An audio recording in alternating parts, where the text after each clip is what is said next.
முருகா. என் அன்பு பிள்ளையே, இன்று இரவுக்குள் நீ இதை கேட்டே ஆக வேண்டும் பிள்ளையே. நிச்சயம் இது உன் அப்பா முருகனின் கட்டளை. வாழ்க்கையில் போராடும் குணத்தையும் தைரியத்தையும் பெற்ற உன்னை எப்போதும் நான் காத்து அருள்வேன். தாமரை மலர் எப்போது மலர்ந்து உள்ளது போல உன்னுடைய வாழ்க்கையில் உனக்கு எல்லா சுகங்களையும் நான் அளிப்பேன். நீ நினைக்கும் எல்லாம் உன்னை வந்து சேரும் நேரம் வந்துவிட்டது.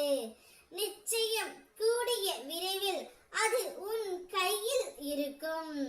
நீ எதிர்பார்க்காதவாறு உன் எதிர்காலம் வசந்தமாக அமைய எல்லா சந்தோஷங்களையும் பார்க்கும்படி உனக்கு நான் செய்வேன்.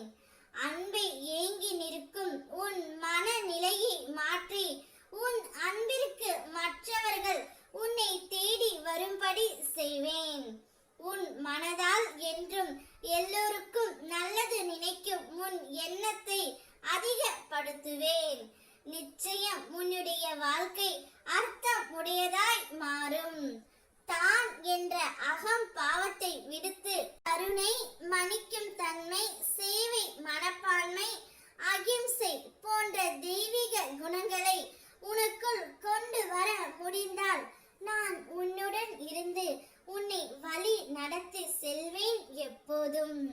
வரம்பில்லாத இன்பம் உடையவரும் விருப்பங்களை அளிப்பவரும் வணங்கியவரின் மன கவலைகளை தீர்ப்பதில் வல்லுனரும் காட்டை தீ அழிப்பது போல தன் நாமத்தை உச்சரித்த அளவில் பிறவி கடலை கடக்க செய்கின்றன தங்கமே.